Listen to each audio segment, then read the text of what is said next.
Is me Prince. എല്ലാവർക്കും black town ചാനലിൻ്റെ പുതിയ വീഡിയോയിലേക്ക് സ്വാഗതം. എന്തുണ്ട് വിശേഷങ്ങൾ? എല്ലാവർക്കും സുഖമല്ലേ? എല്ലാവരും ഹാപ്പി അല്ലേ? ഹാപ്പി ആയിട്ടിരിക്കുക. എനിത്തിങ് അപ്പോൾ live to go on always പോസിറ്റീവായി.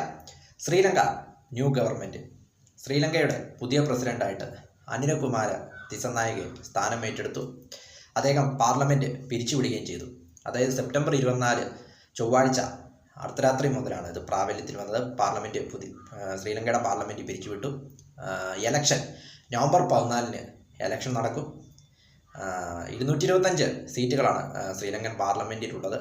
അങ്ങനെ 2020 അവസാനമായിട്ട് എലക്ഷൻ നടന്നത്. 2020 നടന്നു. 5 വർഷമാണ് ശ്രീലങ്കൻ പാർലമെൻറ്റിന് കാലാവധി എന്നത്. 5 വർഷം പൂർത്തിയാകാൻ 2025 ആകും. പക്ഷേ അതിനു മുമ്പ് തന്നെ പാർലമെൻറ്റ് പിരിച്ചുവിടുന്നു. അതായത് ഏകദേശം 11 മാസങ്ങൾക്ക് മുമ്പ് തന്നെ പാർലമെൻറ്റ് പിരിച്ചുവിട്ട് നവംബർ 14 എലക്ഷൻ നടക്കും ശ്രീലങ്കയുടെ.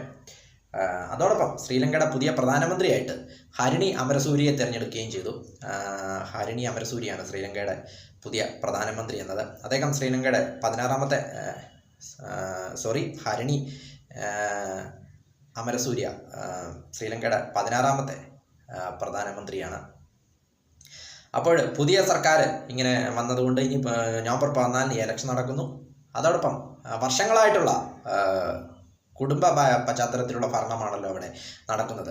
അതിനൊക്കെ ഒരു മാറ്റം കൊണ്ടുവരാൻ വേണ്ടിയാണ് പുതിയ പ്രസിഡന്റ് ശ്രമിക്കുക എന്നാണ് അവിടെ നിന്നുള്ള റിപ്പോർട്ടുകൾ. പുതിയ ആൾക്കാർക്ക് പ്രാധാന്യം കൊടുക്കുകയും അങ്ങനെ ഒരു നിലപാടാണ് എടുക്കുക എന്നാണ് അവിടെ നിന്നുള്ള റിപ്പോർട്ടുകൾ പുറത്തു വരുന്നത്. അതിന് കാരണം കഴിഞ്ഞ പ്രസിഡന്റിൻ്റെ ഭരണകാലത്തുണ്ടായ കാര്യങ്ങളൊക്കെ നമ്മൾ കണ്ടതാണല്ലോ. ഗോത്തബയ രാജപക്ഷെ അദ്ദേഹത്തിൻ്റെ ഭരണകാലത്തുണ്ടായ ശ്രീലങ്കയുടെ ആ ഒരു സാമ്പത്തികപരമായിട്ട് ശ്രീലങ്ക വളരെ പുറകോട്ട് പോവുകയും അവിടെ നിന്ന് കരകയറാൻ ചൈനയുമായിട്ടൊക്കെ കടമൊക്കെ എടുത്താണ് അവർ ഓരോ കാര്യങ്ങളൊക്കെ ചെയ്തുകൊണ്ടിരുന്നത്. അങ്ങനെ അത്രയേറെ സാമ്പത്തികമായിട്ട് വളരെ പുറകോട്ട് പോവുകയും ജനങ്ങൾ രോഷാകുലരാകുകയും പ്രസിഡന്റിൻ്റെ വസതിയിലേക്കും പാർലമെൻറ്റിലേക്കും ഒക്കെ ആക്രമണങ്ങൾ നടത്തുകയും ജനങ്ങൾ തെരുവിലിറങ്ങി വലിയ സംഘടനകളും കാര്യങ്ങളും ഒക്കെ അവിടെ നടന്നതാണ് ശ്രീലങ്കയിൽ. അവസാനം ഗോത്തബയ രാജപക്ഷെ നാട് വിടുകയും ഒക്കെ ചെയ്തതാണല്ലോ.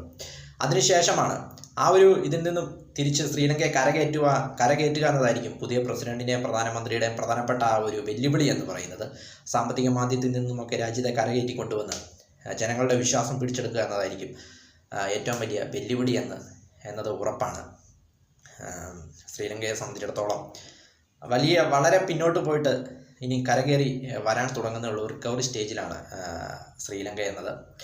അത്ര നല്ല റിപ്പോർട്ടുകളല്ലായിരുന്നു കൊളംബോയിൽ നിന്നും കുറച്ച് കാലങ്ങളായിട്ട് പുറത്ത് വന്നുകൊണ്ടിരുന്നത്. ഏതായാലും ആ ഒരു സർക്കാരിൻ്റെ കാലാവധി അവസാനിച്ചിരിക്കുന്നു. പാർലമെൻറ്റ് പിരിച്ചുവിട്ടിരിക്കുന്നു. നവംബർ 14 ഇനി എലക്ഷൻ നടക്കും. ശ്രീലങ്കയുടെ ചരിത്രം അല്ലെങ്കിൽ ഇത് പാർലമെൻറ്റ് ചരിത്രം നോക്കുമ്പോൾ 1948 ശ്രീലങ്ക സ്വാതന്ത്ര്യം നേടിയതെങ്കിലും ഇപ്പോഴത്തെ ഭരണഘടന രൂപീകരിച്ചത് 1978. ആദ്യത്തെ എലക്ഷൻ നടന്നത് 1989 ആദ്യത്തെ എലക്ഷൻ നടന്നത്. അവസാനത്തെ എലക്ഷൻ നടന്നത് 2020 5 വർഷമാണ് കാലാവധി എന്ന് പറയുന്നത്. 5 വർഷമാണ് കാലാവധി. പക്ഷേ ഈ പ്രാവശ്യം കാലാവധി തീരുന്നതിന് മുമ്പ് തന്നെ പുതിയ എലക്ഷൻ നടക്കുമെന്നത് മറ്റൊരു പ്രത്യേകതയാണ്. അനിൽകുമാര ദിസനായകെ അദ്ദേഹത്തെക്കുറിച്ച് നോക്കുമ്പോൾ അദ്ദേഹം പ്രതിപക്ഷ നേതാവായിരുന്നു. അദ്ദേഹത്തിൻ്റെ party NPP national people's power അതായിരുന്നു അദ്ദേഹത്തിൻ്റെ പാർട്ടി. JVPയുമായിട്ട് അങ്ങനെയൊരു കൂട്ടണി അങ്ങനെയൊരു രീതിയിലായിരുന്നു NPP കൂട്ടുകക്ഷിയായിട്ട്. അങ്ങനെ അതിലാണ് അദ്ദേഹം തിരഞ്ഞെടുക്കപ്പെട്ടതും ഇപ്പോൾ പുതിയ പ്രസിഡൻ്റായിരുന്നു. പുതിയ പ്രസിഡൻ്റായി കഴിഞ്ഞ ഉടനെ തന്നെ അദ്ദേഹം പാർലമെൻറ്റ് പിരിച്ചുവിടുകയും ചെയ്തു. ഏതായാലും ശ്രീലങ്കയ്ക്ക് ഇനിയൊരു പുത്തൻ ഇതായിരിക്കും ഉണ്ടാകാൻ പോകുക എന്ന കാര്യത്തിൽ യാതൊരു സംശയവുമില്ല. പഴയ ഒരു ഫോമിലേക്ക് തിരിച്ചു വരാനുള്ള നീക്കങ്ങളായിരിക്കും ഇനി നടക്കുക എന്നതിൽ യാതൊരു സംശയവുമില്ല. ഏതായാലും നവംബർ 14 എലക്ഷൻ നടക്കുന്നതോടുകൂടി പുതിയൊരു യുഗത്തിന് ശ്രീലങ്കൻ ഗവൺമെൻറ് അല്ലെങ്കിൽ ശ്രീലങ്കയിലെ ജനങ്ങളും സാക്ഷികളാകുമെന്ന കാര്യത്തിൽ യാതൊരു സംശയവുമില്ല.